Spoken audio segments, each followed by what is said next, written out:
story is her dear friend, Agnes Wolverton.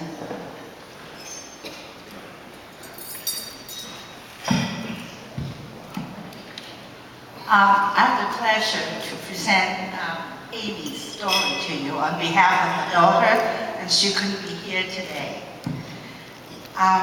So tonight I have the distinct pleasure to share Amy's story with you. The first time I met Amy was in the early 1970s in my uncle's house while I was during my college years. One day I was in his house and I heard my aunt speaking Chinese dialect to a lady. And that back then was a rare dialect, and I was excited. I came from Hong Kong. And so I rushed in there and I found Amy. She was dropping off her daughter for a piano lesson with my aunt. So the little that I found out Amy really inspired me. It's a great story. So I found out that my aunt told me that she recently got her MD degree and is practicing pediatrics. She came to this country speaking no English. She went through all her education while raising her daughter, Vicky. So I was really inspired and motivated and kind of put myself in my place because I thought I had it rough. But all I have to do is really being a good student and take care of myself. So early this year, while I was working on a project, I had the opportunity to learn more about Amy, who Amy is and what Amy did and does. It's a story that's heartfelt, inspirational, and full of fond memories. Amy was born in 1938. Sorry, Amy. In China, in Guangdong, China, in a one-room mud house. And just like many people at the time, it was a rough childhood because China herself was defending herself from foreign invasions and civil battles. And she and her family most of the time was on the run with only clothes on their back. But Amy proves to be a very good student. She excelled and she wanted to go for higher education. But she was denied because of her Christian faith. And worse yet, she could possibly facing persecution. So in 1956, Amy and her family found a way to Hong Kong. And soon afterwards, she was introduced to her late husband, Paul Cheung, who was visiting Hong Kong. So they were kind of semi-matched. Paul was he's the owner of a Chinese restaurant here in town. It's legendary, no longer there. It was on 38th and College, and I'm sure a lot of you, the old timers, know where it was. So Amy, in 1958, she arrived in Vienna as a young bride, speaking no English. But she wanted to fulfill her dreams. She went to school and studied.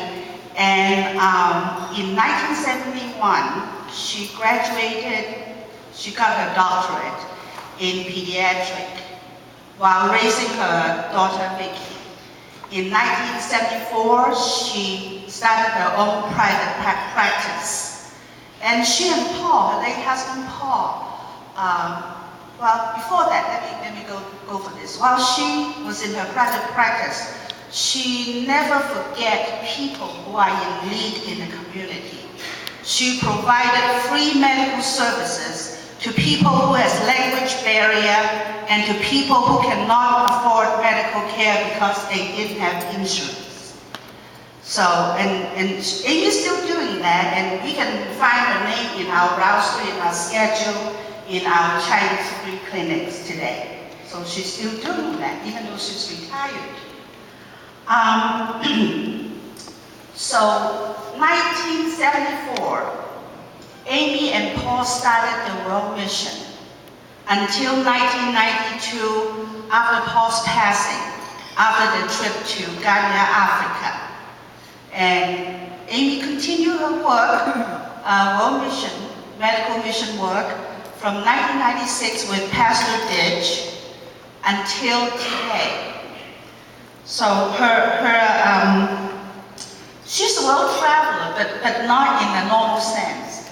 Her yearly medical services cover from South America, like Ecuador, Honduras, Colombia, to Eastern Europe, to India, Nepal, China, and it's just wonderful to see her work through the years.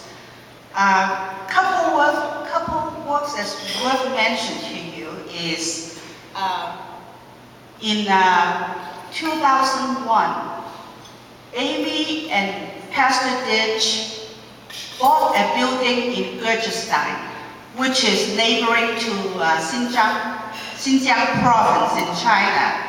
They bought a building and built a Christian school. So you can see it on the slides right in the middle. And the elementary kids who started in 2001 is now in college. And one of the kids this year was admitted to American University, and the child came and visited Amy. So that was quite a rewarding and moving story. And another one is Amy also helped start a church in Guangxi, China, and is still flourishing today. So let me see here.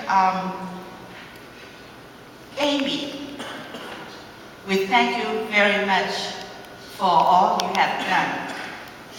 And oh, by the way, her China trip covers from Guangdong, China, from the south to Yunnan, all the way to Mongolia through all these years. So, without further ado, Amy, may I have the pleasure to present to you the lovely, amazing